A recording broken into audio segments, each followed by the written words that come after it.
If your childhood happened somewhere between the 80s and 90s, chances are you owned one of these. A He-Man and the Masters of the Universe action figure. A toy line created by Mattel that suddenly exploded in popularity thanks to one of the smartest marketing strategies ever invented. If you want to sell toys, create a cartoon that makes kids obsessed with the characters. The hero, the villain, the fortress, the spaceship, the henchman, the accessories. Everything designed to complete the collection. And of course, ruining everything with a live-action movie was only a matter of time. Mattel started shopping the project around to studios willing to fully finance it. They didn't want to spend a single dollar themselves. Warner Brothers offered $15 million. But another studio came in with $17 million. And by now, you already know where this is going. Low-budget fantasy movie in the 1980s. That's right, the Canon Group. Even so, Mattel personally chose both the director and the lead actor. The director was basically a newcomer whose main job had been designing amusement park attractions. And honestly, he'd keep doing that even after the movie. The lead actor was Dolph Lundgren, a Swedish giant with the perfect physique, but a delivery that sounds like Arnold Schwarzenegger and Jean-Claude Van Damme fighting over fried chicken. Because of budget limitations, the film makes its worst creative decision, having 90% of the story take place on Earth. Without question, the movie's biggest strength is the one fully realized set they actually managed to build, Castle Grayskull. The production design was handled by William Stout, an artist and creature designer whose work includes films like Invaders from Mars, Men in Black, and Pan's Labyrinth. His contribution to the movie's visuals, costumes, and creature design is easily the most memorable part of the entire production. And then, with only a couple of scenes left to shoot, the movie gets shut down. So if you want to know how this disaster somehow managed to survive production, stick around for the story. The story opens with a matte painting. And honestly, it looks pretty good. Credit where it's due. It's Castle Grayskull. We see the sorceress from behind, staring into the distance as the opening titles begin. The music is basically Superman, or at least a melody dangerously close to it.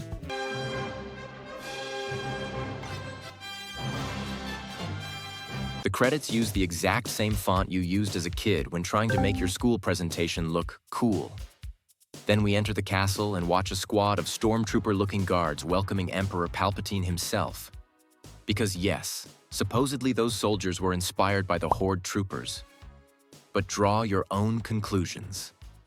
After his grand entrance, we finally see the villain, Skeletor, played by Frank Langella, whom you might remember from The Ninth Gate, Robot, and Frank, or Junior. He admitted he accepted the role immediately because his son was a huge fan of the animated series. The makeup looks like a fusion between Jack Palance and the creature from Alien Resurrection. His performance is honestly one of the movie's saving graces. He commits fully to every line with this epic Shakespearean energy that feels completely disconnected from the goofy tone of the cartoon. And I have waited so very long for this moment. As you wish, He-Man. Wonderful.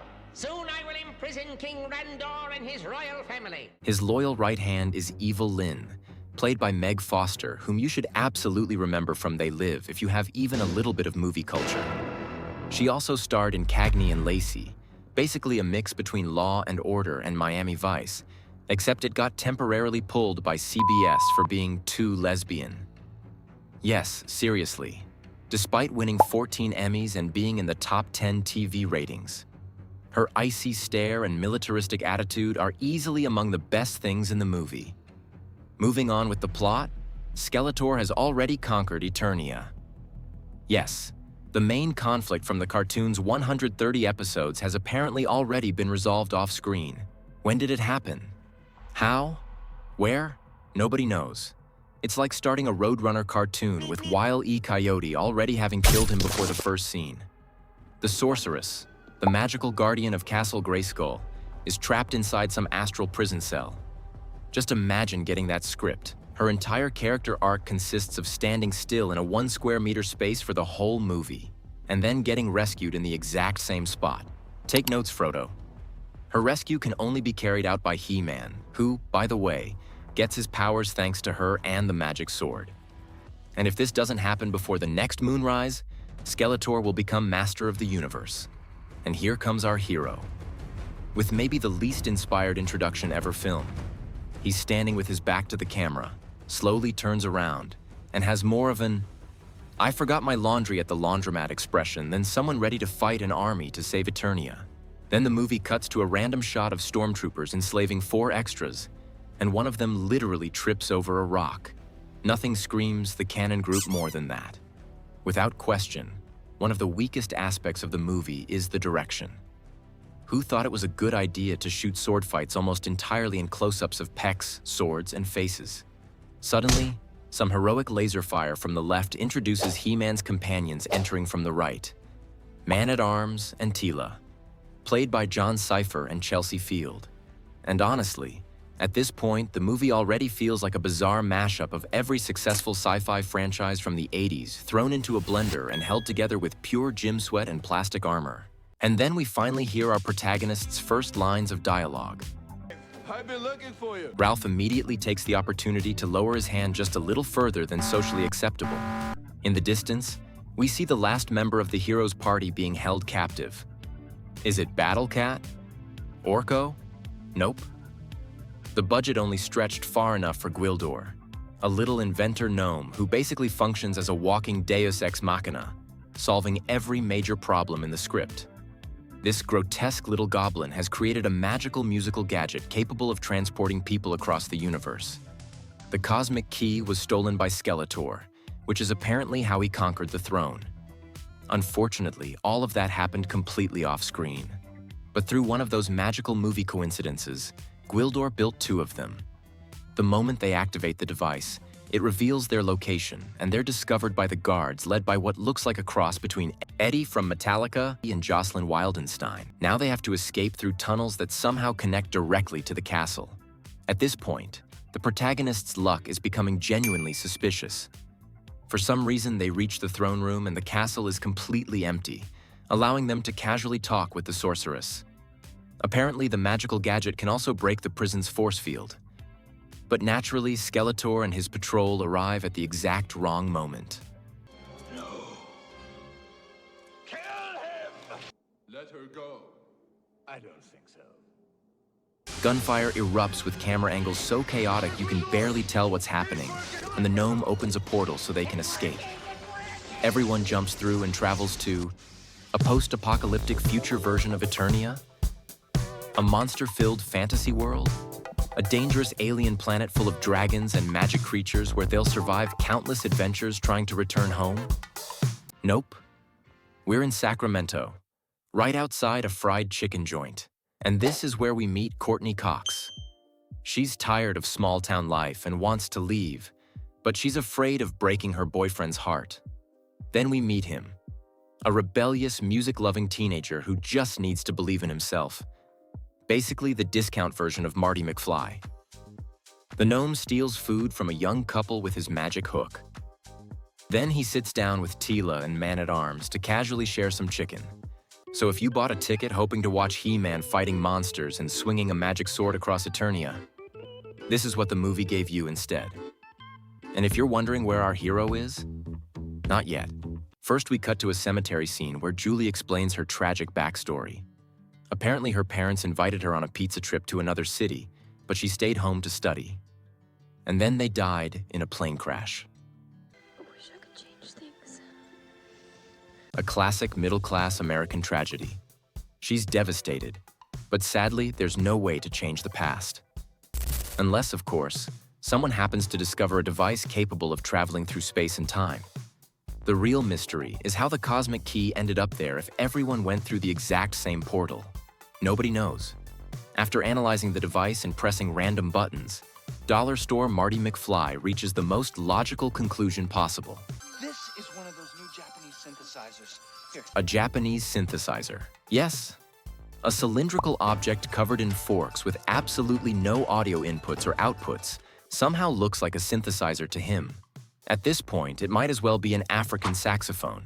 Back at the castle, everything remains exactly the same. Skeletor sitting on his throne, the sorceress trapped in her flower pot dimension, and Evil Lyn arrives with news. Since the synthesizer was activated, they can now track the group's location. The doorway. Shall I prepare a full battalion? Finally, we cut back to He-Man for about 3 seconds, standing silently in a dark forest. Then we immediately cut back again to Courtney Cox and her boyfriend preparing for a school dance. Naturally, they activate the artifact once more, alerting the intergalactic hackers back at the castle.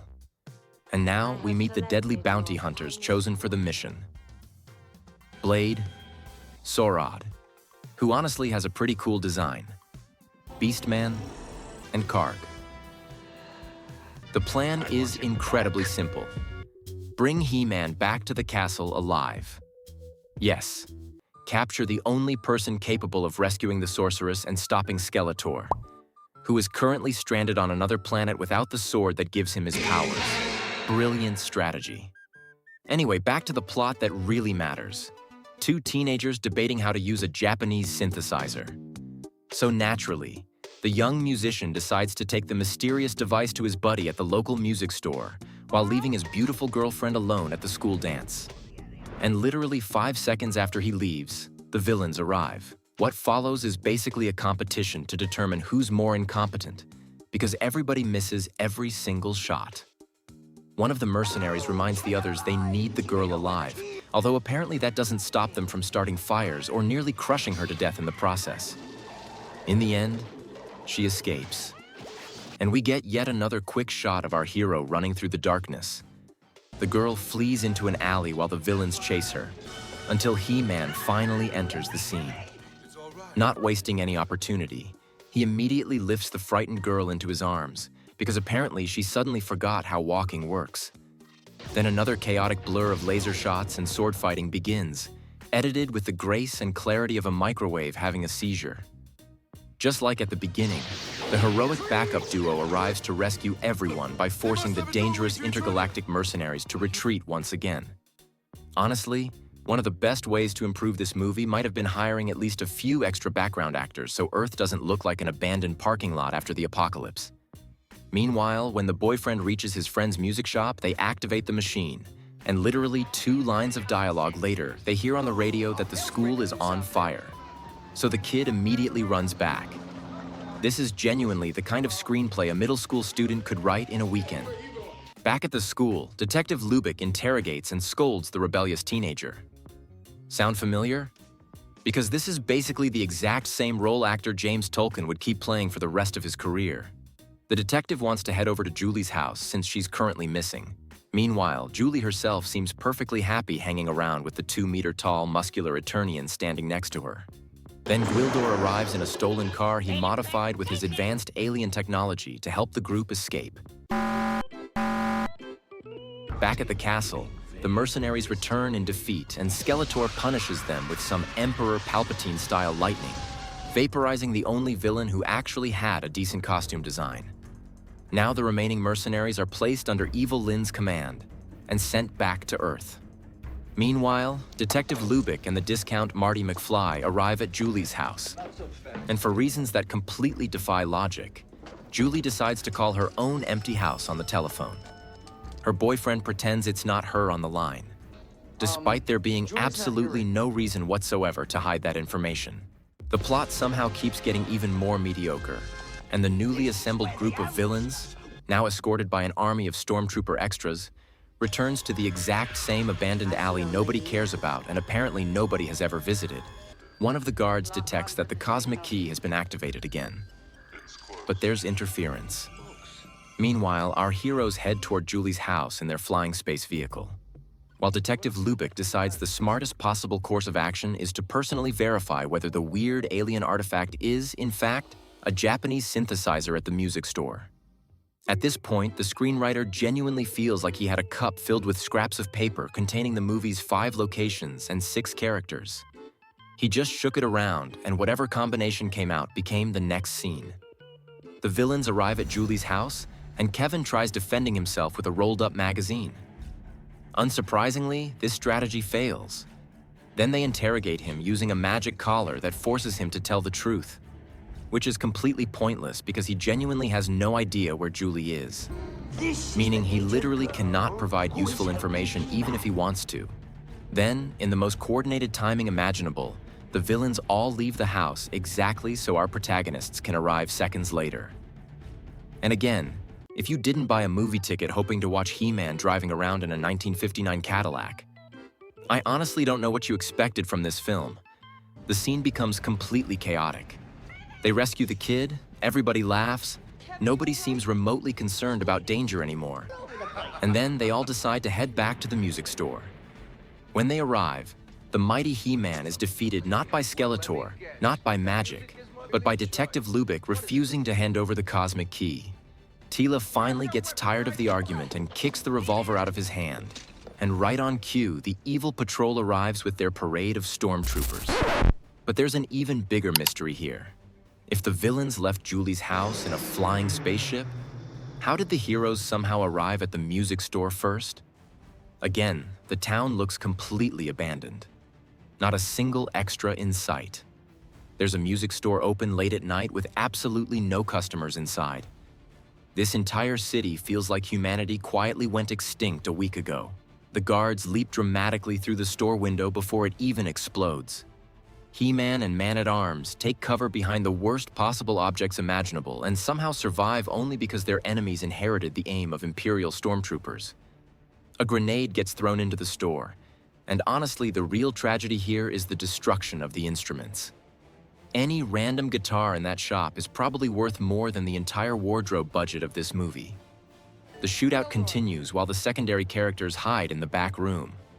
And then comes the weirdest, most surreal scene in the entire movie, which is saying a lot considering everything you've already endured by this point. Courtney Cox looks through the back window into the alley and suddenly sees her dead mother standing there. While Detective Lubick wrestles with Kevin over a gun, Julie quietly sneaks outside to meet her. Her mother tells her she had an important mission she could never talk about. Yes, apparently she was a secret agent now. Then she asks Julie to bring her the Japanese synthesizer, and Julie agrees immediately without questioning literally anything about this situation.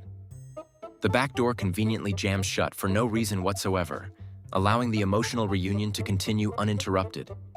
Then during a dramatic hug, the horrifying truth is revealed.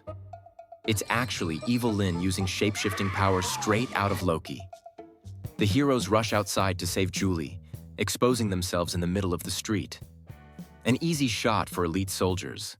Except these are stormtroopers, so naturally every laser misses. Then an intergalactic portal opens in the middle of town, and Skeletor himself arrives with a miniature army. And honestly, credit where it's due, the ship design is actually pretty cool. Industrial looking, armed with turrets, glowing LED panels, quiet engines, semi-convertible. One of the few genuinely inspired visual elements in the entire production. Now the movie raises the stakes by introducing floating hover platforms for the villains. Of course, they still miss every shot. The group escapes while He-Man drops a door on himself, loses his sword, but the show must go on. Can it get any more Canon films than this? Our hero manages to commandeer a flying manhole cover and takes off in pursuit of the cosmic key. With accuracy bordering on a superpower, he recovers the device.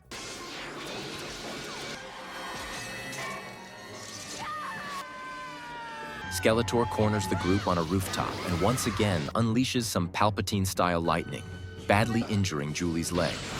Skeletor offers them a deal in exchange for He-Man returning to Eternia. Brilliant. That was apparently the plan all along. So they willingly bring back the one person capable of defeating him. The supporting characters are now stranded on Earth, while Julie's leg seems to be deteriorating by the minute. The only one capable of healing her is the Sorceress, which means the only solution is getting back to Eternia. After all the explosions, laser fights, and flying spacecraft, not a single nosy neighbor, police officer, or random bystander shows up. The cosmic key is broken, so they're stuck. But there's still hope. It turns out Gwildor isn't the only walking Deus Ex Machina.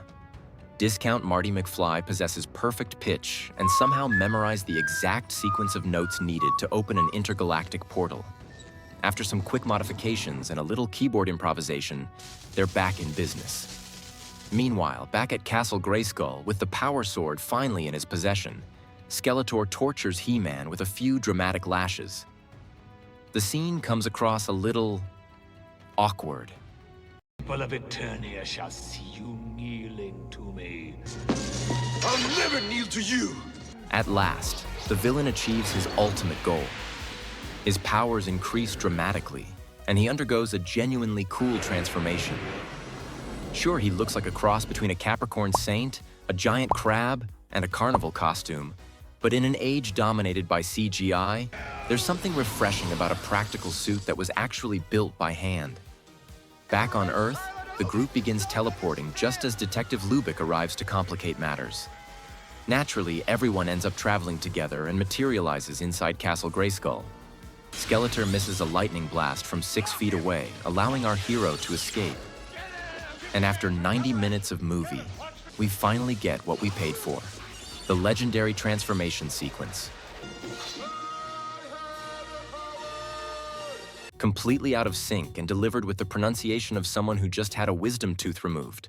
Now comes the final battle between good and evil, light and darkness. Actually, before we continue, there's something important to mention. The movie was literally canceled at this exact point because the production ran out of money. Just when this masterpiece seemed doomed, the director managed to secure enough funding to finish it. The problem was that he didn't secure much funding.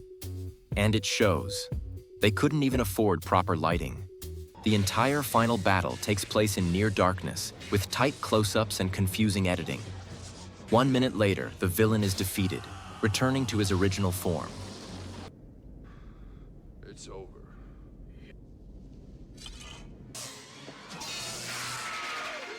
And in keeping with the spirit of the entire film, he dies in an extremely Palpatine-like fashion while screaming lines that don't even match his mouth movements. Happy ending. The heroes win. The sorceress is freed. Julie is healed. Detective Lubick decides to stay because he somehow acquires the equivalent of a Roman senator's position and also gets a girlfriend, which raises several questions considering she appears to be half his age. They've known each other for only a few hours. Only now does Gwildor casually mention that the cosmic key doesn't just travel through space, it can also travel through time. The teenagers simply ask to go home. Good journey! But when they wake up, here comes the ultimate plot twist. It's the very day Julie's parents were supposed to die in the plane crash. This allows her to prevent the accident and save them. She reunites with Kevin, who unwillingly got dragged a year into the past, and the movie ends with one final Viking-style battle cry. But wait, there's still a post-credit scene. And in what feels completely disconnected from the rest of the franchise, we discover that Skeletor is still alive. If you liked the video, give it a thumbs up and subscribe to support the content. Thank you so much for watching, and I'll see you in the next video.